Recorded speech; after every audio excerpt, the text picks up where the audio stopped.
I keep on mentioning to all of you in my programs how the world organizations, the politicians, they're turning on Israel and the Jewish people, right? And again, it's so important to clarify. Most people in the world are not Jew haters, are not anti-Israel. But you read the news, you see what Western governments, the anti-Israel stance of Western governments, of international organizations, the United Nations, the international courts, the international justice system, they're all turning on us, right? The latest example is just from Friday, the International Court of Justice, right? The World Court. Israeli presence in East Jerusalem and the West Bank is illegal and must end. Oh, this sounds serious. This is from the International Court of Justice. By 11 votes to 4, is of the opinion that the State of Israel's continued presence in the occupied territory is unlawful.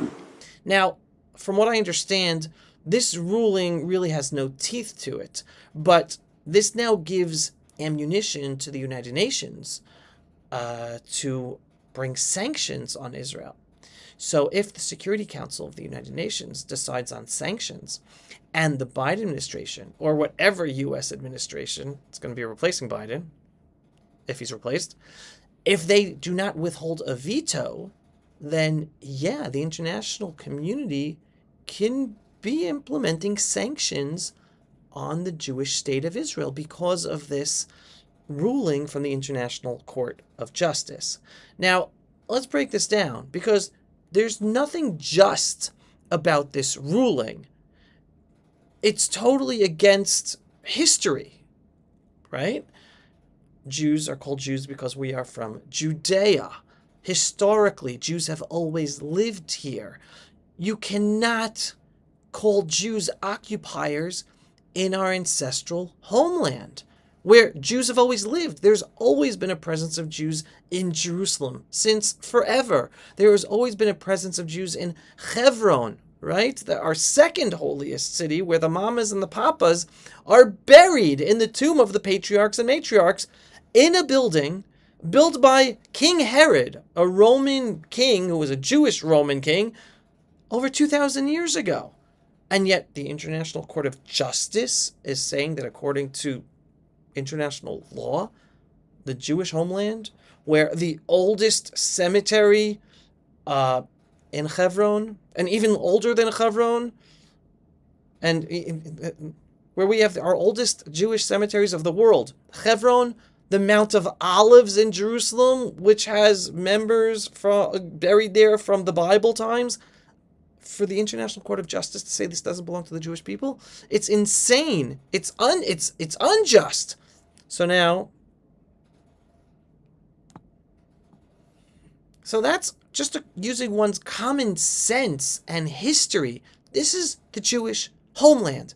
It's our ancestral homeland. The Bible stories took place here. There are archaeological finds that prove the Bible stories to be true. So, International Criminal Court, it's not about justice dealing with facts or history. But let's treat it on an international law issue. Well, I'm going to read something written out by Itamar Marcus just a few days ago. Know your facts. Defend Israel from the International Court of Justice. Fact number 1, written by Itamar Marcus of the Palestinian Media Watch, palwatch.org. Amazing organization. Everyone visit it. Get your information from there. Fact number 1, United Nations Resolutions 242 and 338 affirm Israel's right under international law to administer all of what is today called Area C in Judea and Samaria, where Israelis live. Okay, that's according to international law, UN Resolutions 242 and 338. Fact number 2, the Oslo Accords signed between Israel and the Palestinian Liberation Organization back in 1993 reaffirmed Israel's right to administer all of Area C in Judea and Samaria. Okay, so even according to the Oslo Accords, the international agreement that unfortunately had Israel give away our rights to some of our land in Judea and Samaria to this terror organization called the Palestinian Liberation Organization, still, even according to the legal documentation of the Oslo Accords, Area C belongs to the Jewish people, the Jewish state of Israel, according to international law. Fact number 3, UN Resolution 242 and the Oslo Accords do not require Israel to withdraw to new borders that do not guarantee Israel's security. Okay, so Israel has every right, according to international law, to be in Judea and Samaria. Fact number 4, in the hope for peace, Israel has already given up so much of its land to the Palestinian Authority that Israel no longer has secure borders. And thousands of Israelis have been murdered because of the insecure borders. And the International Organization, Just Criminal Court, is ignoring the fact that even with our rights to be in Judea and Samaria, the core right of the international agreements was Israel having secure borders. We don't have secure borders in Judea and Samaria. The Palestinian Authority supports terrorism. It pays terrorists. There are terrorists all over the place. We have the army every day, day and night, going in to Arab towns and villages and killing and arresting terrorists who are trying to kill us every single day. So there are no secure borders that are necessary according to international law. Fact number 5, having withdrawn to insecure borders, Israel has given away more land than required by United Nations Resolution 242 and the Oslo Accords, and has more than fulfilled all of its withdrawal obligations under international law. And now Itamar Marcus goes on to conclusions. Conclusion number 1, all Israeli towns and cities in Judea and Samaria are legal according to international law. Conclusion number 2, all further development by Israel of Area C in Judea and Samaria, meaning new settlement constructions in the language of many Israeli detractors, is therefore 100% legal under international law. And conclusion number 3, if peace talks ever resume, not only isn't Israel obliged to give away more of its land ever again, but Israel can demand that the Palestinian Authority withdraw from parts of Areas A and Areas B, which Israel gave to the Palestinian Authority and which the Palestinian Authority turned into launching grounds for terror, which they're supposed to be secure borders. Hence, the Palestinian Authority is going against the Oslo Accords and against the international agreements that Israel signed on to with the guarantors of the international community. Hence, the International Court of Justice is making a mockery of itself. There is nothing just or legal about its recent decision, making it illegal for Israel and the Jewish people to be in Judea and Samaria, aka the West Bank, a term used to delegitimize our connection to our ancestral homeland. So here's another thing that I like to tell people. How is it possible that a Jew can live in Bethlehem, Pennsylvania, or Bethlehem, Texas, or any one of Bethlehem cities in the United States, because there are Bethlehem cities all across the United States, but yet it is forbidden under international law for a Jew to live in Bethlehem, Israel, where King David was born, where the story of Ruth and Naomi that we read and celebrate every Jewish holiday of Shavuot, that city is forbidden for Jews. And that's just a microcosm, that the city of Hebron is forbidden for Jews. That East Jerusalem, folks, the Mount of Olives is on East Jerusalem. That's one of the oldest cemeteries of Jews in the world. There is no East Jerusalem. There is one Jerusalem. It was a united city until Jordan illegally occupied it and hence divided the old city of Jerusalem away from the new city of Jerusalem, and then it became Judenrein. And then, based on that ceasefire border of the 1948 war, Jews were forbidden to live on the side illegally occupied by Jordan. But anyone who knows history knows that the first people to live outside of the old city walls of Jerusalem were Jews at the end of the 19th century. There was no East Jerusalem and West Jerusalem ever until it was occupied and divided by Jordan in 1948. There's always been one unified city of Jerusalem, and like any city, there are different sides to it. Northern side, southern side, eastern side, western side. There is no entity called East Jerusalem with historic importance to a fake people called Palestinians that it deserves to be theirs and not belong to the Jews. No. Jerusalem is Jerusalem. Jews lived on the eastern side as the western side. The first Jews who lived outside of the old city walls on the eastern side were Jews. So all of this attention on Israel and using the courts, it's all part of the anti-Semitic agenda to de-Jew our ancestral homeland. And unfortunately, it's the Palestinian Authority working together with these international organizations and Western governments, and the Western governments allowing the Palestinian Authority to take advantage of the International Court of Justice and to take advantage of the United Nations. Again, the Biden administration, France, Britain, Germany, all these governments are allowing, working hand in hand with the Palestinian Authority to do this international lawfare terrorism against the Jewish people and our rights to be in our ancestral Jewish homeland. So it's all a joke. But international law is being made to be a joke. The International Court of Justice is being made to be a joke. The United Nations is being made to be a joke. The justice of Western democratic governments like the Biden administration and Britain and France and Germany who are playing along with this are exposing themselves as being a joke and not truly caring about truth or justice. Anyone who truly cared about truth or justice and about life and about human rights and the right to live, well, it would be clear they would be calling for the total destruction and removal not only of Hamas and every other Islamic terror entity that exists that terrorizes us, Islamic Jihad and others, but also calling for the destruction and the removal of the Palestinian Authority that supports terror. And don't tell me they don't know about it.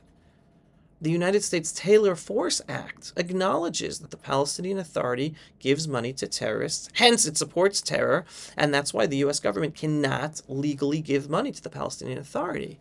So the U.S. government knows the Palestinian Authority supports terror. It has no right to exist. It has no right to represent a people that deserve a state. It is an entity whose sole purpose is the destruction of the Jewish state of Israel. And yet the United Nations, the Criminal Court of Justice, U.S. State Department with the Biden administration today, and other Western European governments in the Western world are all playing this game of giving the rights to the Palestinian Authority where they have no rights. Because we all know there is no historic people called Palestinians. And I tell you this all the time. Before 1948, you check the media, check the New York Times archives. Whenever the media referenced Palestinians, it referred to Jews. Before 1948. So there was no historic Palestinian people before 1948. The United Nations Partition Plan of 1947 has no mention of a Palestinian people or the creation of a Palestinian state for a Palestinian people. They were called Arabs, and it was the creation of an Arab state. Don't you think if the United Nations knew that there were a people called Palestinians, the official language of the Partition Plan would have said, Palestinian state for the Palestinians? But that doesn't exist in the United Nations Partition Plan because there was no people called Palestinians in 1947. We were Jews living in the British Mandate of Palestine, and hence the world called us Palestinians. All the Arabs were Arabs because another fact that the world likes to ignore that you should know because you follow me, most of the Arabs who live here or came at the beginning of the 20th century for work because Jews were here. They're mostly all migrants from other Arab countries. Hence, they're all Arabs. They're from Iraq, from Syria, from Egypt, from Lebanon. They're not historically from here. Only a minority of the Arabs actually have a history living here. And not because they're historic people, but most probably many of them were forcibly converted to Islam because they were once Jews during one of the conquests of the Muslims. Because the Muslims are the biggest conquestors of the world. They conquered the Middle East. They conquered Northern Africa. They conquered Spain and Portugal before the Christians pushed them out of Spain and Portugal. Right? They are the biggest conquerors. They are the biggest occupiers still to this day, who still to this day persecute minorities. As opposed to Israel, which is the only country in the Middle East, the Jewish state of Israel, where a Sunni Muslim, a Shiite Muslim, a female Muslim, a gay Muslim, an atheist-born Muslim can live with total freedom and equality together with Jews, Christians, and all other minorities in the Jewish state of Israel. We're the only country that gives rights and freedom and equality to all type of Muslims, while all the other Arab Muslim countries in the Middle East persecute minorities. And you only have rights if you're part of the majority. So folks, once again, we're seeing the exposure of the hypocrisy and the injustice of the Western world today. And here in Israel, we gave a very forceful answer and a boost of support for Prime Minister Benjamin Netanyahu as he plans to fly to America to speak before both houses of Congress and potentially meet with Biden if he's not sick or still in power. And that was a vote in Israel's parliament, in the Knesset last week, where a majority of Israeli politicians, of the 120 politicians in Israel's parliament, in our Knesset, voted firmly against ever recognizing the establishment of a state called Palestine. Understanding this land belongs to us, and we are never, ever going to allow a state of Palestine to be created. And that's to pressure and give Netanyahu the backing to not fall for whatever pressure the Biden administration might be putting upon him to appease our terror enemies. So Netanyahu's leaving for Washington knowing that a majority of the Israeli people and the majority of Israeli politicians, including some in the opposition, Benny Gantz voted for this as well in his party, that he has no mandate whatsoever to give up into whatever pressure pushed upon him towards steps that would bring about the establishment of a state called Palestine. Because most people in Israel today understand October 7th woke up many who were still asleep. And even though I and many of my fellow Jews have been screaming about this for years, that the whole purpose of the state called Palestine is to destroy the Jewish state of Israel. That's it. It's a salami approach. It's a salami approach that even Yasser Arafat spoke about when the Oslo Accords were signed. And he admitted in a radio recording of a speech that he gave at a mosque in South Africa that he was basically following Muhammad. And Muhammad's treaty was basically, if you can't beat the enemy, then just make a treaty until the enemy is weak, and then you attack and destroy them. And Arafat said exactly that was what the Oslo Accords were about understanding they couldn't destroy Israel. They're going to make a treaty to weaken us, which they have been weakened because too many Jews fell into the dream, the messianic dream of peace with terrorists who want to kill us, who have been killing us, and ignored the reality of what Arafat and the Palestinian Arabs were saying to themselves and to the world in Arabic all these years, that their whole purpose is to kill us and destroy us. Well, the Jewish people understand this. They're not killing us because of where we live, in Judea Samaria or in Gaza. They're killing us because we're Jews. Killing us right-wingers, left-wingers, religious, secular, anti, whatever. It doesn't make a difference. They're killing any Jew because they think we're Jewish, because they don't want us here and they want to destroy the Jewish state of Israel. That is the ultimate message the Jewish people sent off Netanyahu to Washington with. Don't you dare. You don't have a mandate for any concessions, no matter what pressure the Biden administration puts upon you. And ultimately, Netanyahu's not even the story. The story is me and you. It's about the pressure we put out there on people who follow us and listen to us to understand never will the Jewish people ever agree to the establishment of a state called Palestine, whose sole purpose is the destruction of Israel. Rather, there's only one solution for the future. The solution is Jewish Israeli sovereignty throughout Judea and Samaria, throughout Gaza, with us building up our land, building up our ancestral homeland in Judea and Samaria and Gaza, with as many Jewish communities as possible, and the only Arabs allowed to live there are those who do not support killing us or destroying the state of Israel. That's it. Any Arab who supports killing us or destroying the Jewish state of Israel will not be living anywhere with us in Judea and Samaria, in Gaza, or even anywhere else throughout Israel. Because unfortunately, we witness even on Israeli campuses that there are Israeli Arabs with Israeli citizenship. They can become prime minister according to Israeli law, that they're protesting in support of the destruction of the Jewish state of Israel. Well, those people, no matter that they're Israeli citizens today, their citizenship should be revoked and they should be expelled because they support the destruction of the country they're living in. One day we're going to get to that. So it's up to us to spread the true solution. And that is a strong Jewish state of Israel with total sovereignty in Judea and Samaria and Gaza. That's our response to the hypocrisy and to the injustice of the international community and Western governments who are pushing the fact that it's illegal for us to live in our ancestral homeland. So everyone, like I like to tell you, this is a wake-up process. So don't be depressed about the news. Don't be depressed about the ICJ, the International Criminal Justice's of injustice, really, ruling, making it illegal for us to be in Judea and Samaria, no matter what pressure is going to come from the United Nations, no matter what pressure for the Biden administration. Stay strong. Pray to God above. He is in charge. We're going to come out of this bigger and stronger than ever before. And again, the most important thing is that we are waking up. The Jewish people are waking up, no longer be trusting of the international community.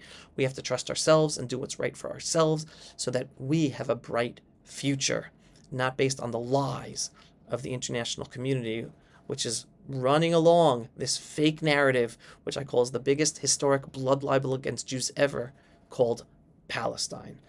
That's it for today, everyone. Thanks for watching. If you are not yet a subscriber to Pulse of Israel, go to pulseofisrael.com and click to subscribe.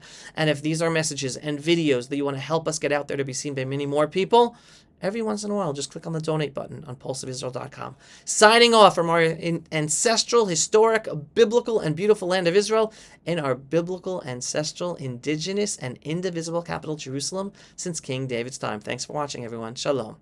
And this is Avi Abela for another episode of Pulse of Israel. Pulse of Israel, frontline videos from the Holy Land. Support our work by donating today.